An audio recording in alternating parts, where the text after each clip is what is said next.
No Game, No Life, Volume 5, Chapter 4, Part 2.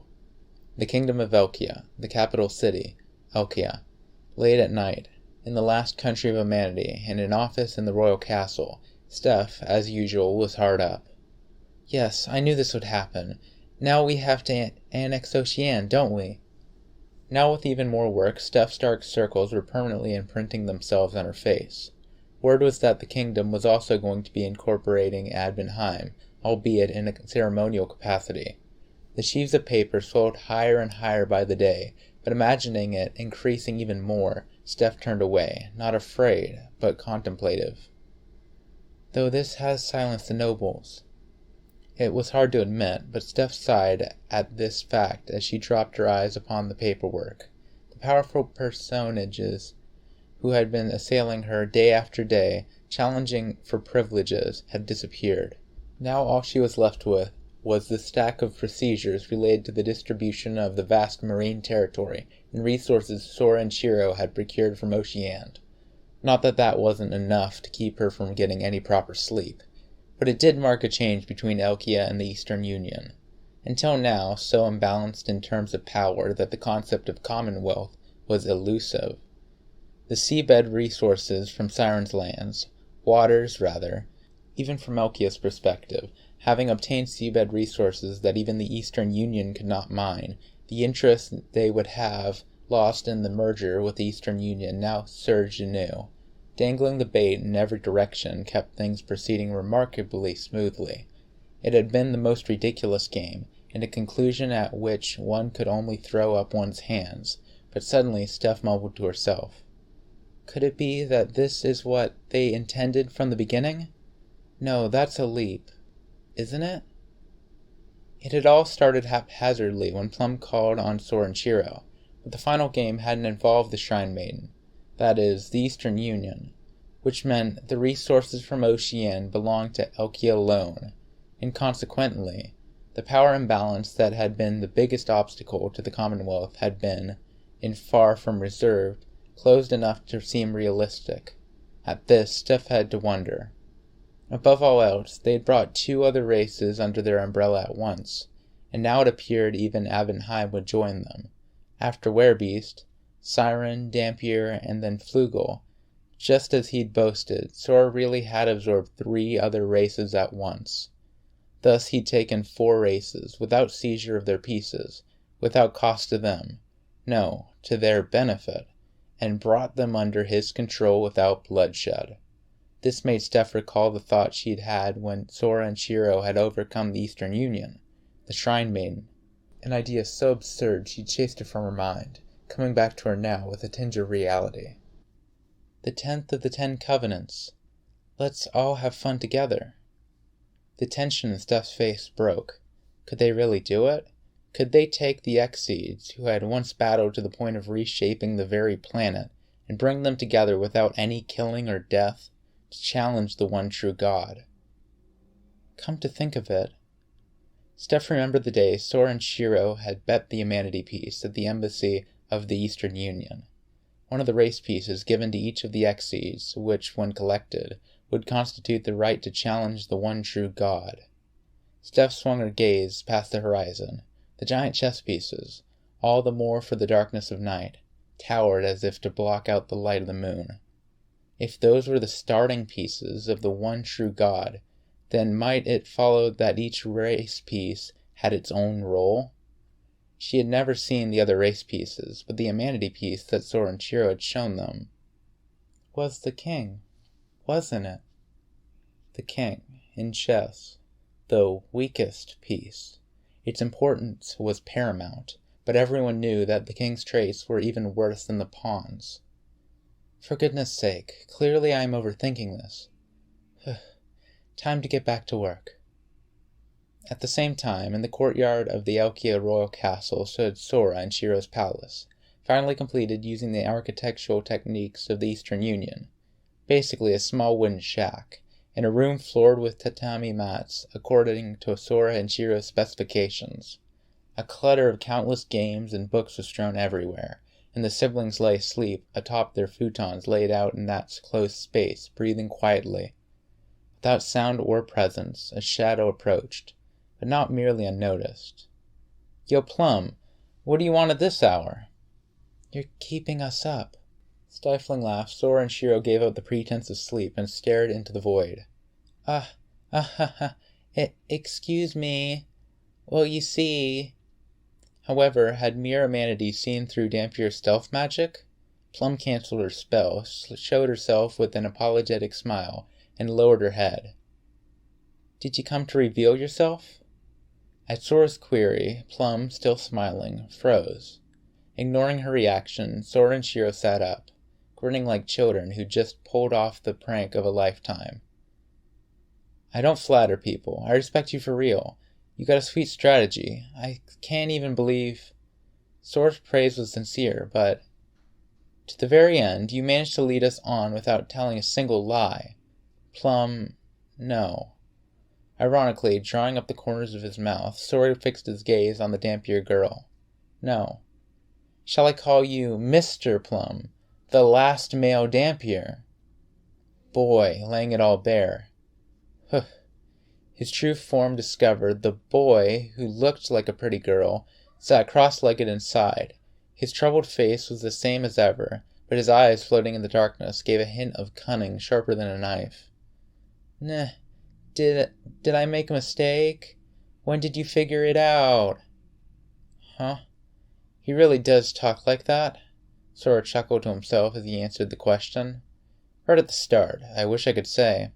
Sora glanced over at his little sister. "Though I hate to admit it, it was Shiro who figured it out, and that was just before we headed for the beach." Ugh. Shiro threw up 2 fingers, signifying the V for victory, somehow looking proud, but grumbling with his hand on his cheek. Sora seemed severely dissatisfied. "Which means I almost sexually harassed a dude, and I let him frickin' lick my sister's feet. God, I should have seen it sooner."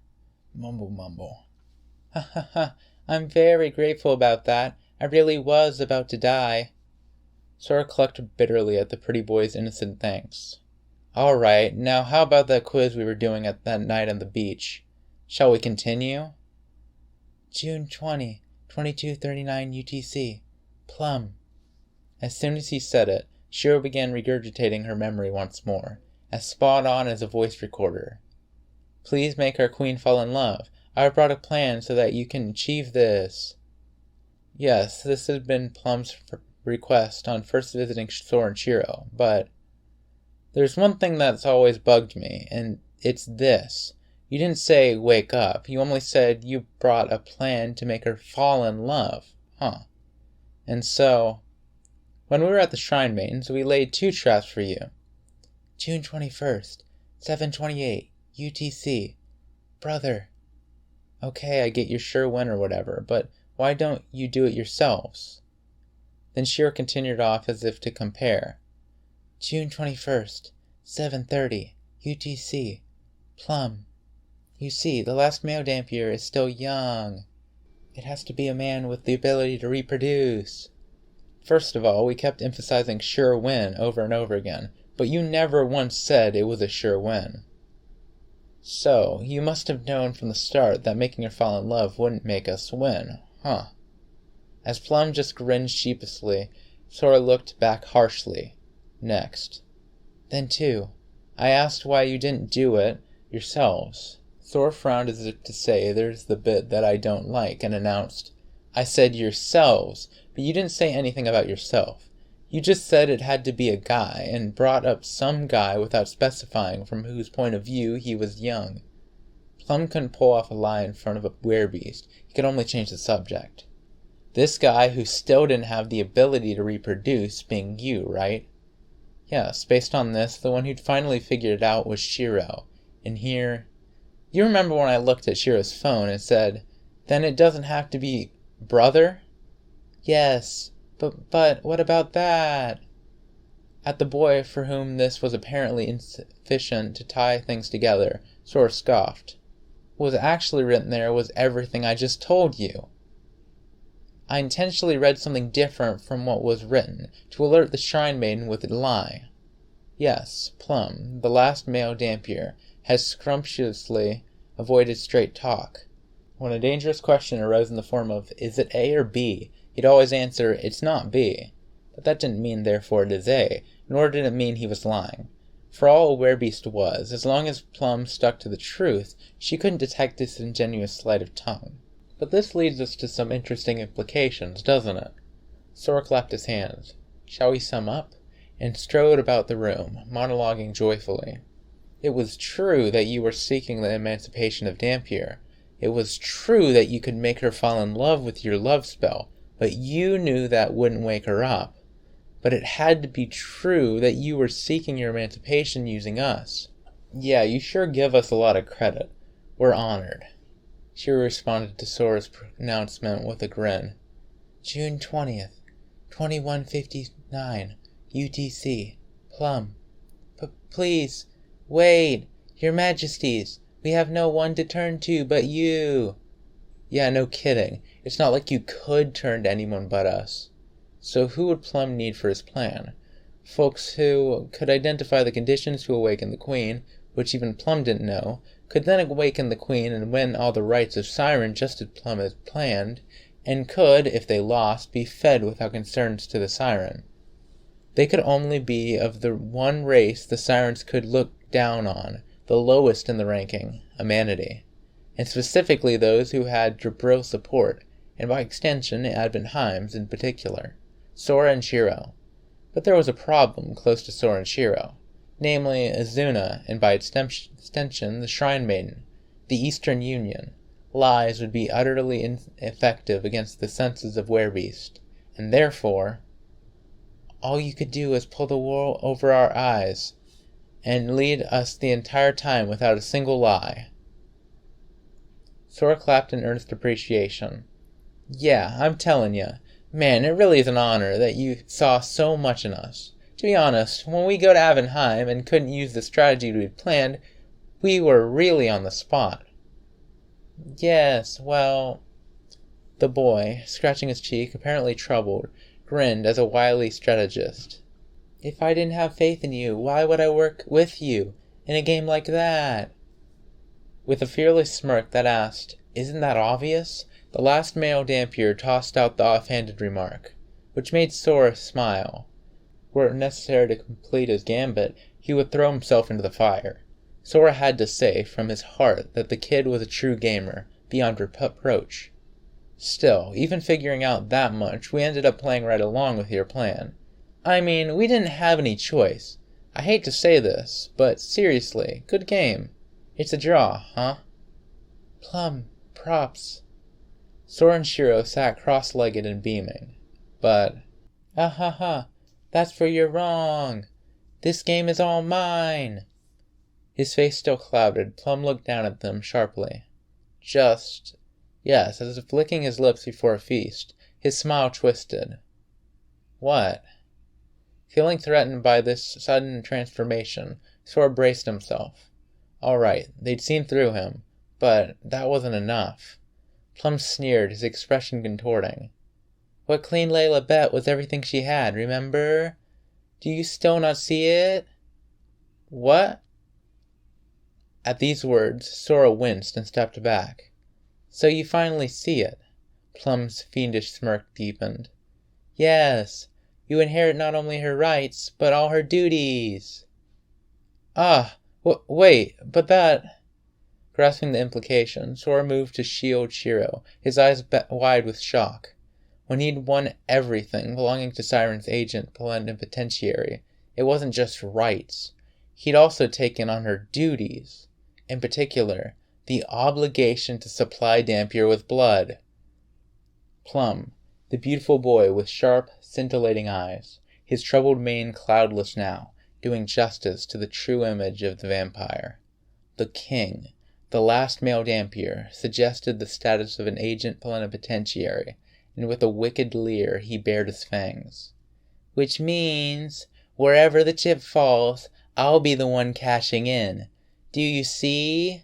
Lesser thing. Wait, but that... Squeaking for his life, Sora blanched with fear. Plum spread those wings suggestive of blood, and exposed his scintillating fangs in a sneer. is only being proper, he whispered. Thank you for the meal.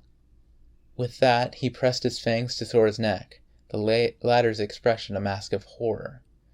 Tried to sink them in, and stopped. Huh? What? Huh? What? Why?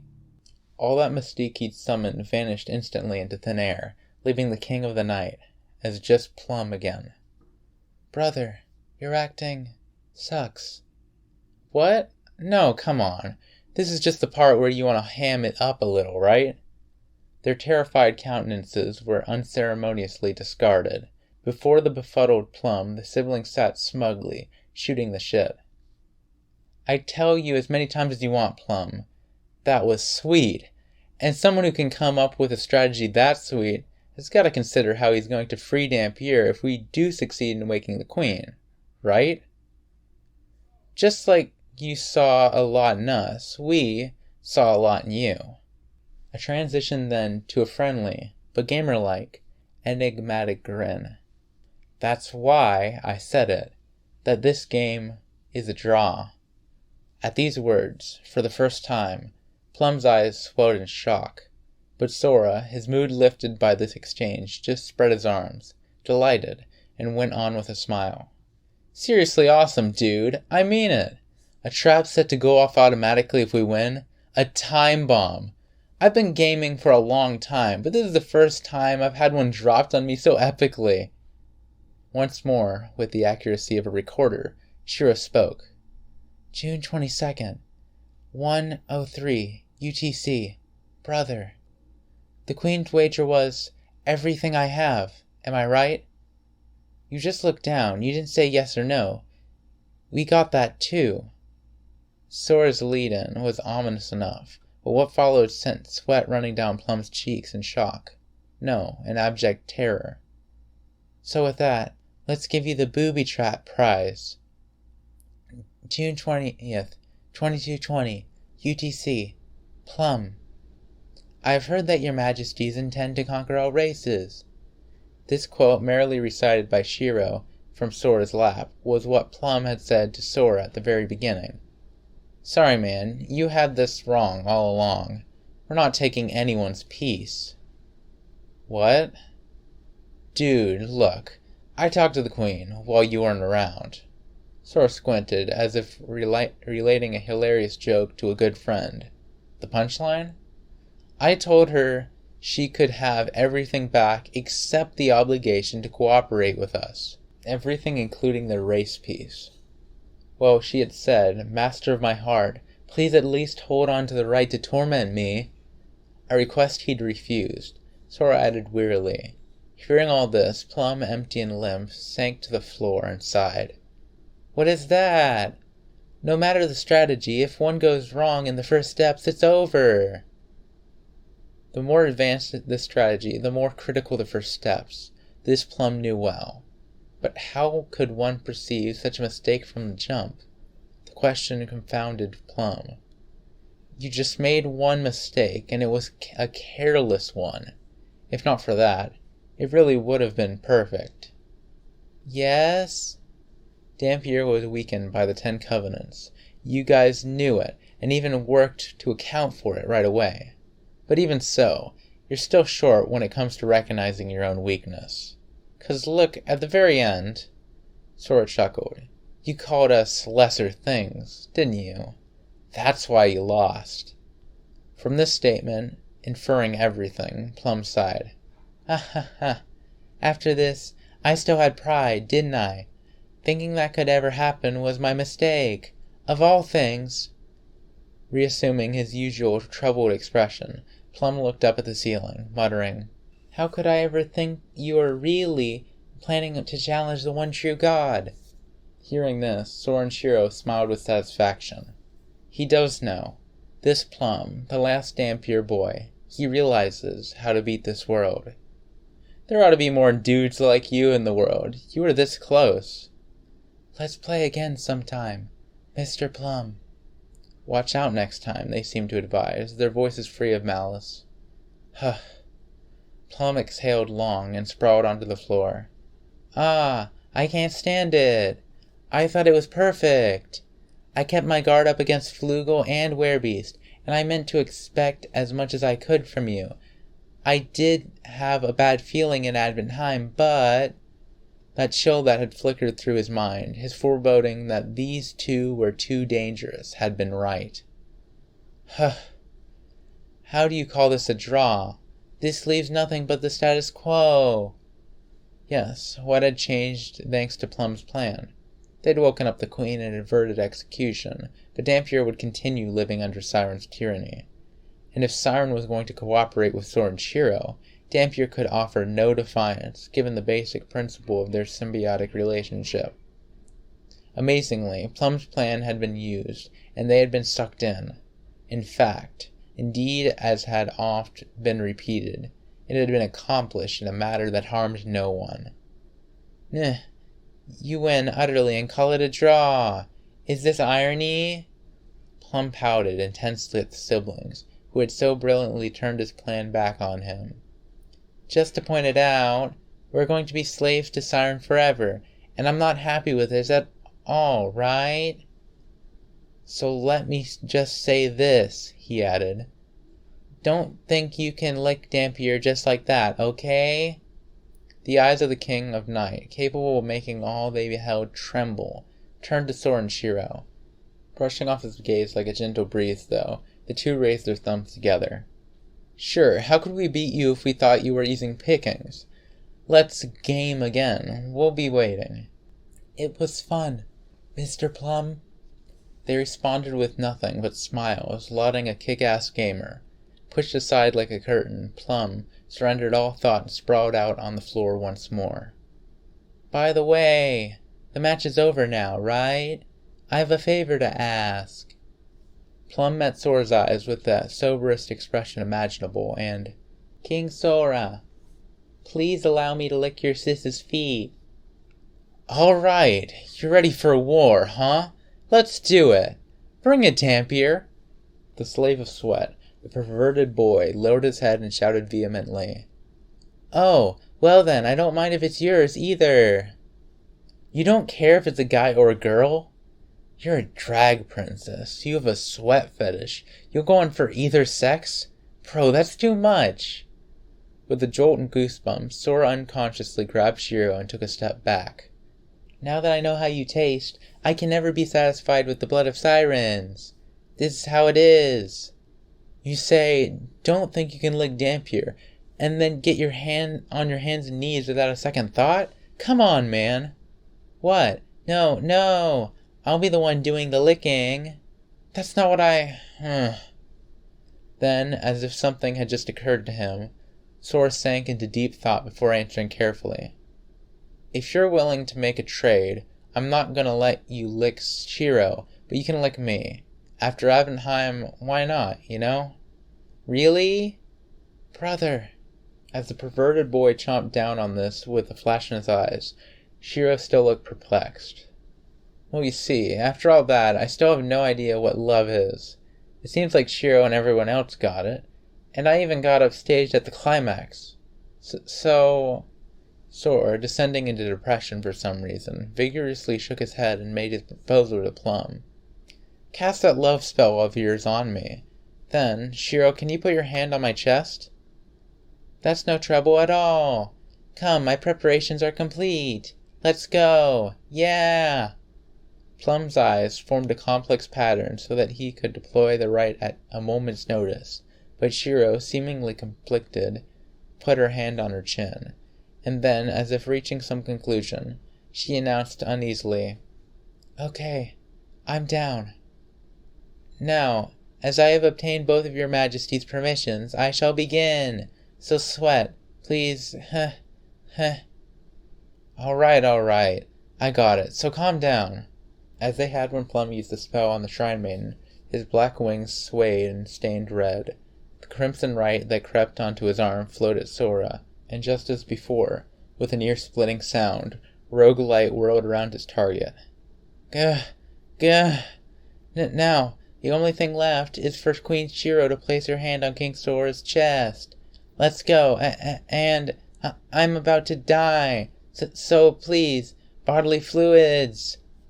It seemed this really was a spell that wore him down. But as they heaved, Plum's shoulders seemed to say, "But if it's for King Sora's bodily fluids." As he urged Shiro forward, she placed her hand on Sora's chest and said softly, "Brother, I love you." Brother, so... Shiro asked gingerly, but Sora just looked confused. "So, I don't know." Sora looked at Shiro. Yeah, it was Shiro. Just as always, a beauty without compare, his pride and joy, with pure white skin and eyes like jewels, his beloved sister. "Hey Plum, it's just like always. Nothing happened. What's the problem?" Sora asked a bit sourly, but Plum fended off his fatigue enough to answer. "What? That shouldn't... oh. So that's how it is." And then, as if he'd figured something out, the Dampier smirked. "I see. So that's why you let me use the spell.